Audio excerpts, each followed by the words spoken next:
Holy shit. Okay. Third time's a charm. I've been interrupted twice. Today I'd like to discuss Plato's Republic, specifically Book 1 of the Republic, which is sort of a framing book or section of the book that gets into the general themes and ideas that are going to be presented later on and is a sort of frame for the rest of the story. So, I like to describe the Republic as a sort of debate gauntlet between Socrates and a handful of Athenian gentlemen.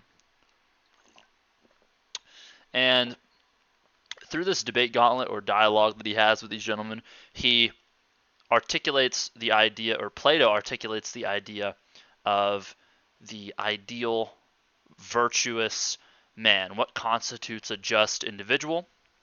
And he does this through the idea of a just city. So he creates the idea of what a perfect ideal city is, and says that a just individual would be a reflection of that internally.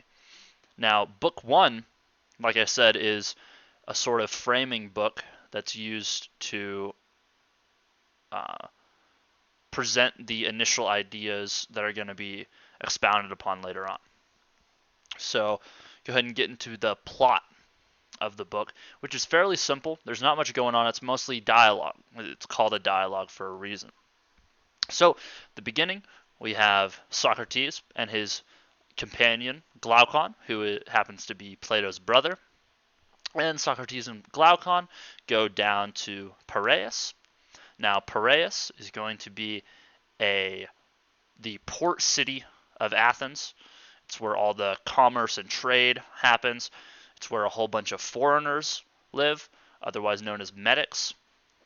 And they go down to Piraeus in order to engage in a festival. And this festival, I believe, is for Apollo. I forget which god it is exactly, but they're doing chariot races and things. So they go down there for two reasons. One for entertainment, the other for piety. Specific thing about Socrates, a lot of people think that he is not religious, but Socrates is actually religious. He just doesn't believe in the kind of old-fashioned, antiquated myths that are present in things like Sophocles or Euripides or so on and so forth, like the tragic plays that are presented. He also opposes Homer, but he has a general belief in the gods despite this. So they go down to Piraeus and they engage in the festival. And they begin their ascent back up to Athens proper when they're stopped by a young slave boy. Now, the slave boy is owned by Polemachus, who is somewhat known to Socrates. And the slave boy stops them and he says, "Hold up, wait." Polemachus comes over and Polemachus says, "How's it going, Socrates? Blah, blah, blah, blah. How about you come with us?" And he's surrounded by a whole bunch of other Athenian gentlemen. Socrates says, "Well, hold up now. Can I convince you to let us go? I don't really want to do this. I didn't even really want to be down here for too long. I'm trying to go back up to Athens proper and I guess philosophize and, that kind of thing." And Polemachus says, "Well, I don't think you can persuade us. Look how many of us there are. Look how few of you there are. You're coming with us." And essentially what's happening here is we're presented with the idea of knowledge versus power. And essentially, knowledge gets trumped by power, at least in this example. And this is sort of a commentary on Athenian society where it's heavily reliant on power politics. So, for example, during the Peloponnesian War, the Athenian state would very often just come into a neighboring city-state and just completely take it over and bully the fuck out of them because they're a big power and they have a whole bunch of troops. And this kind of idea is articulated in Thucydides, from what I know, and You can even see this idea later presented in contemporary, more modern kind of works such as Nietzsche, where he talks about like the Übermensch, the idea that the superior man gets to make moral decisions that other men who are less superior can't make. Anyways, uh, Socrates and Glaucon decide to go with them. They're essentially forced by this kind of vote of a whole bunch of brothers intimidating them. So they go to Polemachus's house, and then they begin to engage in a dialogue. So when they get to Polemachus's house, they meet Cephalus. Cephalus is Polemachus's father, and Socrates decides to engage in a dialogue with Cephalus. So he asks Cephalus, Cephalus, how is it being old? And Cephalus responds by saying, well, being old's all right so long as you have money. And Socrates says, well, why is it that you need money? Why does money make being old so bearable? And Cephalus responds by saying, well, if you have money, you can pay off your debts that you've accumulated throughout your life so that people are not upset at you. So you're satisfying the, I guess, troubles of the real world of space and time. And also, you can pay off the gods, and you can do a whole bunch of sacrifices, things like that.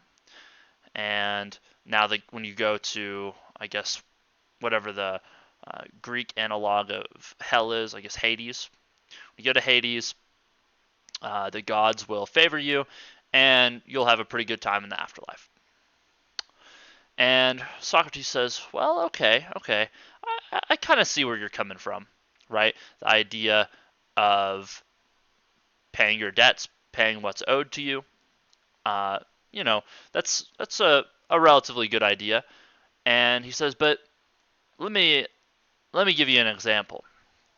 What if a man lets you borrow a sword, and then a couple weeks or months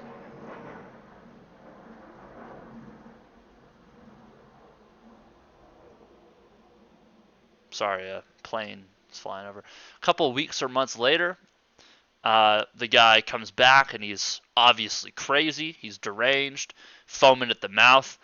And would you still give him back his sword? And Cephalus says, well, of course not. He's crazy. And Socrates is like, I gotcha.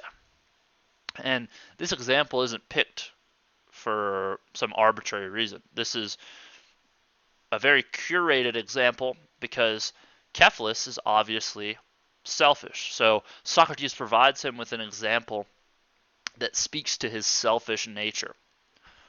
Now, after this little exchange, Cephalus says, well, it was good talking to you, Socrates, but I'm trying to get right with the gods, so I'm going to head outside and perform these sacrifices. I got a lot to make up for. I've been a bad kind of guy in my life. So he goes outside, and he is no longer part of the dialogue. Now, this is symbolic of the removal or the disregard of antiquated religious belief and the idea of the old kind of values being kind of pushed aside.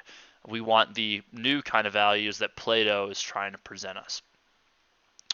So, before Cephalus leaves, he says, my son Polemachus will continue the argument with you, Socrates.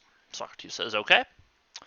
And Polemachus essentially makes the same argument for justice that Cephalus makes. He says, well, justice is doing right by one's friends and doing harm to one's enemies. And Socrates picks this apart a little bit. He says, firstly, well, does a just man have enemies? Is that even a reasonable thing to say? And I believe Polemachus appeals to Simonides, some poet, and says, well, if Simonides is to be believed, this is how it should be. And Socrates gives him a whole bunch of examples of why this is not the case, why um, a just man would not have enemies and should do good upon others. And I think the analogy he gives is, let's say you had a horse and you were interested in improving the horse. You would want to improve the horse according to certain aspects of the horse. You wouldn't improve the horse in the same way you would improve a table. You wouldn't start sanding the horse off or something like that. You would, bring it a new saddle, give it some new hooves, things of that nature. And the same can be applied to people.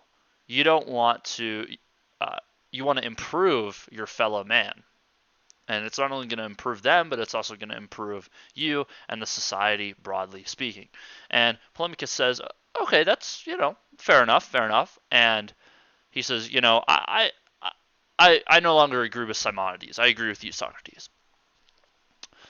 And here we get a rejection now. We had the rejection of antiquated moral values. Now we have a rejection of appeals to authority. So we have I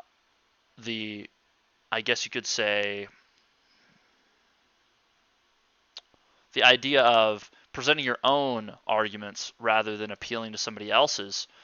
This kind of behavior is reinforced. It's approved of in Plato's eyes.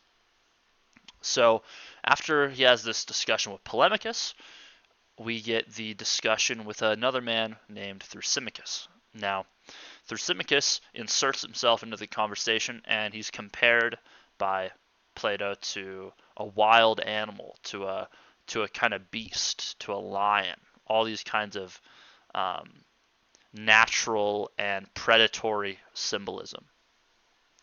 And Thrasymachus begins by essentially mocking Socrates, saying, "Oh, you don't know what you're talking about with this justice thing." And Socrates says, "Oh, well, Thrasymachus, I would love to hear your argument since you seem to know so much about this topic." And Thrasymachus says, "Well, you'll have to pay me first." See, Thrasymachus is something called a sophist, and he actually represents the sophists as a whole. And the sophists and the sophistic movement was essentially a group of men who were, I guess you could say, professional wise men. You would go to a sophist and they would teach you things like rhetoric or the art of persuasion. So, for example, a sophist would teach you how to argue for the weaker side of an argument and win. And sophists are mostly care about things like speeches, long forms of them just talking and talking and talking and being persuasive. They care about things like ad hominem, Thrasymachus, ad hominem, Socrates, over and over throughout their exchange. And Thrasymachus specifically cares about the kind of or has the kind of conception of justice that was outlined at the very beginning of the dialogue, where we see power triumph, and we'll get to that in a second. So Socrates, of course, is dead broke. He doesn't have a job. He's never had a job. He's never made a cent in his life. So he says, Thrasymachus, I'll pay you when I get some money. And but please present your argument. And Thrasymachus says, no. He knows Socrates is poor. Socrates smells. He doesn't take baths, whatever. And so he says, no. I know you're trying to get the better of me, Socrates. I'm not going to give you my argument unless you pay me.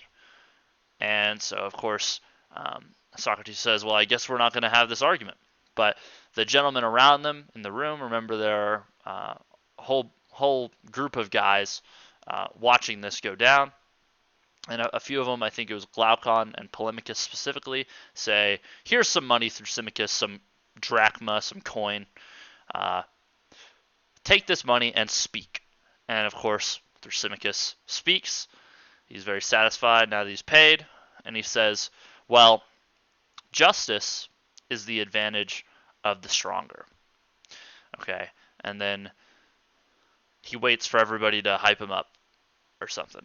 And Socrates says, well, no, but and Thrasymachus tries to back off and run away, and Socrates says, no, no, no, Thrasymachus, you need to stay. You need to stay here, and we're gonna have this dialogue. I'm about to uh, about to tear this apart. So he asked Thrasymachus um, why justice is the advantage of the stronger, and Thrasymachus essentially, presents the argument that we see at the beginning. The idea that, well, if you have the power, whatever you say goes, right? And in order to combat this kind of argument, Socrates presents a counter argument in the following way. He says, well, imagine that you had a herdsman or a shepherd, right? The shepherd is interested in the benefit of his flock, right? Being a shepherd. And so that's what he's concerned with. So he's only trying to get the, I guess you could say, better of ignorant men, right? So, but he wants to benefit his own profession, and he wants to benefit the people that he's selling his lamb chops to as being a shepherd, right? And Thrasymachus says, no, no, no. The shepherd is really out for himself, and his profession is just a vehicle by which he uh, gets some kind of monetary benefit. And essentially arguing that the shepherd or any kind of professional is out for themselves and not out for the benefit of anybody else. And Socrates steps back and he says, well, okay, let's imagine you had let's imagine you had a doctor, right? And the doctor sees some guy fall down and he's having a heart attack. So the doctor goes over and does the right procedures. Let's say there's another doctor in the crowd. He's not going to try to get the better of that doctor. He's going to let the doctor do his thing. However, if, let's say in another scenario, somebody's having a heart attack and some, pseudo doctor, some fake doctor comes up and tries to pour snake oil on this guy and does a whole bunch of faulty procedures, the doctor's going to throw him off and, perform the right procedure. He's going to get the better of this guy.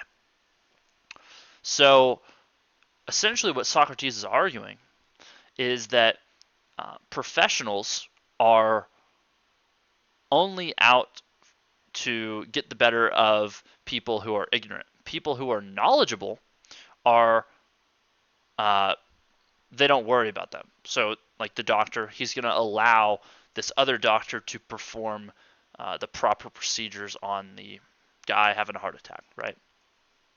And in contrast, the man who tries to get the better of everyone is going to even try to get the better of the other doctor. So like a poor doctor, a doctor who is immoral or unjust, would try to get the better of another normal doctor. And if everybody was like this, if you extrapolate it to all of society, it'd almost be a war of all against all. Everybody would be trying to get the better of everybody else. But obviously, this is not the case. Certain professionals are interested in their specific profession and providing the service and improving based on that service. So Thrasymachus is stunned and he has nothing to say after this, and he begins to ad hominem or insult Socrates rather than presenting an actual argument. So Thrasymachus, he insults Socrates over and over again, and Socrates kind of makes fun of him. He's like, Thrasymachus, you can't even really speak properly. number one, you can't even create a good argument, and number two, you can't even be that rhetorical. I'm going to beat you argumentatively, and I'm also going to beat you rhetorically. And uh, at that point, Thrasymachus is completely silenced. He shuts up, and uh, Socrates appears to have won the dialogue. Now, the important thing here is that the argument that Socrates presents isn't entirely, uh, I guess, well articulated. It doesn't paint the full picture of what a just man would be. It kind of just responds to Thrasymachus's critique and Thrasymachus's argument, which wasn't that good of an argument to begin with.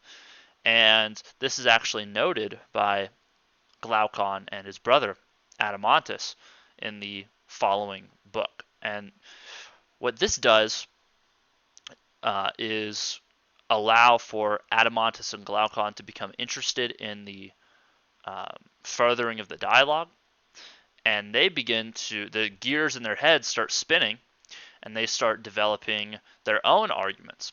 And that's what we see in the next book, where Glaucon and Adeimantus begin to present their, I guess you could say, defense of injustice. And this allows Socrates to make a more sophisticated argument, which is the Republic, essentially. And a lot of people tend to think that this initial argument that Socrates presents about the technician or professional who is interested in developing his profession and getting the better of only people who are ignorant and not people who are learned in that profession and understand what's going on, that they say, oh, well, this is a weak argument, and they try to criticize the text for that. But really, this weak argument serves two purposes. Number one, it's a good enough argument to silence Thrasymachus, but it leaves an opening for more discussion by Adeimantus and Glaucon, which is what Plato wants to do with the book, and also what Socrates wants to do as well, because Socrates is kind of he kind of represents the ideas that Plato is trying to get across. So when Socrates makes a seemingly bad argument, it really serves a kind of narrative purpose, as we see here. And also it shows that oftentimes you could be a sophisticated, I guess, you could be a sophisticated person and present a relatively unsophisticated argument, and it's not necessarily a bad thing, because the argument only has to address the opposing argument. Now, if you're obviously if you're trying to, let's say, write a book, you don't want to make an unsophisticated argument. But let's say you're arguing with a coworker or something like that, and you don't have to come up with the most philosophically deep and profound argument ever made. You just have to say enough to combat what they're trying to argue. And I've seen this a lot where you'll see a discussion between two people, and afterwards somebody says, "Well, your argument isn't that sophisticated. Your argument sucks." Well, my arguments, or let's say whatever person is arguing, their argument is only as sophisticated as the argument presented by the opposite side, or only needs to be, right? Now, this kind of criticism gets used a lot against all kinds of different people, like professional kind of academic people, and I see it happen a lot. And I think it's sometimes a fault of the academic, because maybe they shouldn't be arguing with such unsophisticated people. They should be arguing with people at their level. But sometimes that happens, and plenty of times it's actually more common that an academic is, talking to somebody who is on the same level as them. But I just want to talk about that briefly. But that is the end of the dialogue, the defeat of Thrasymachus, and I just want to go ahead and summarize what we have gone over so far. So at the beginning, we get the introduction of a couple ideas. We get the introduction of the juxtaposition of power and knowledge. Then we also get the introduction of the idea or the critique of democracy. So when we see the group of young men vote to have Socrates come with them, this is essentially a spontaneous democracy. And Plato's critiquing this obviously because he is living in the time prior to, or not prior to, but preceding the Peloponnesian War, which Athens loses due to their failing democracy.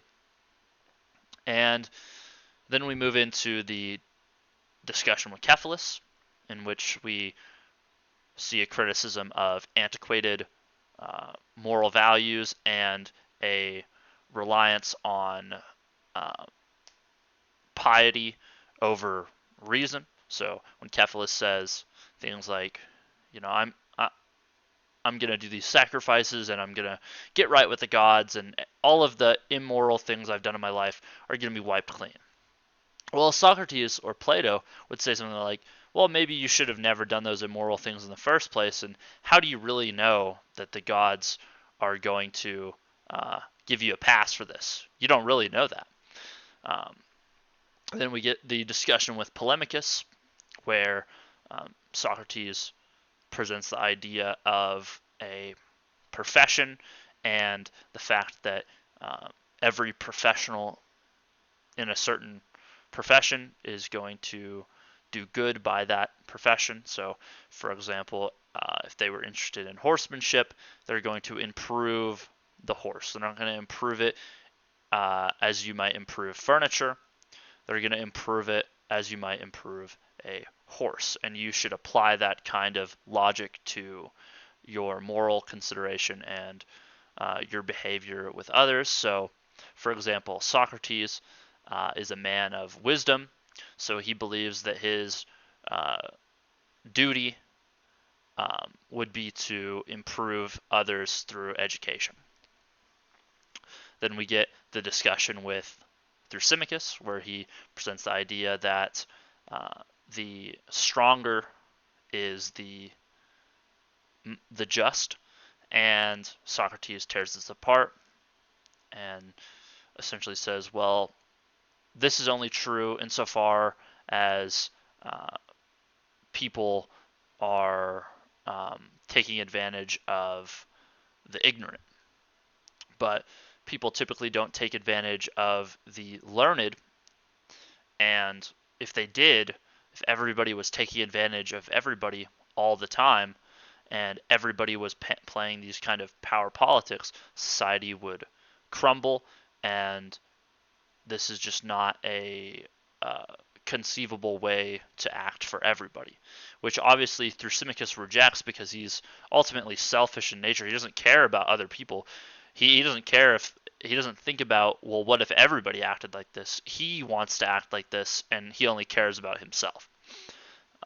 And like I said, these kinds of little wins for Socrates turn the gears in the heads of Adeimantus and Glaucon, and this leads into the next book and the larger, more broad discussion of the just individual. So I hope you enjoyed this video. I hope I did a good job conveying what's going on in the book. And before I close off, I'd like to recommend that everybody watch a 3-part video on this topic, which actually inspired me to make this video, and definitely give it a look. It's a more comprehensive, I guess you could say, lecture on this topic, and it's really good. The guy who does it, he's very passionate about this kind of thing. He probably the best lecturer I've ever seen in my life. His name's Michael Sugru.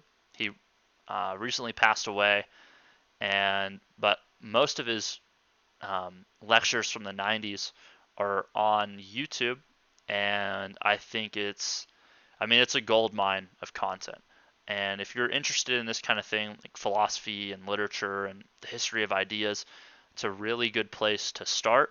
It's definitely inspired me to start making these kinds of videos and to start um, researching these kinds of things. So I'm going to go ahead and leave uh, his channel in the description along with the specific videos on the Republic so that anybody who watches this video and who's kind of had an interest sparked in this topic can go and get a more of a deep dive into this kind of thing. So yeah, it's gonna be the end of the video. Thank you guys for watching, and you all have a good one.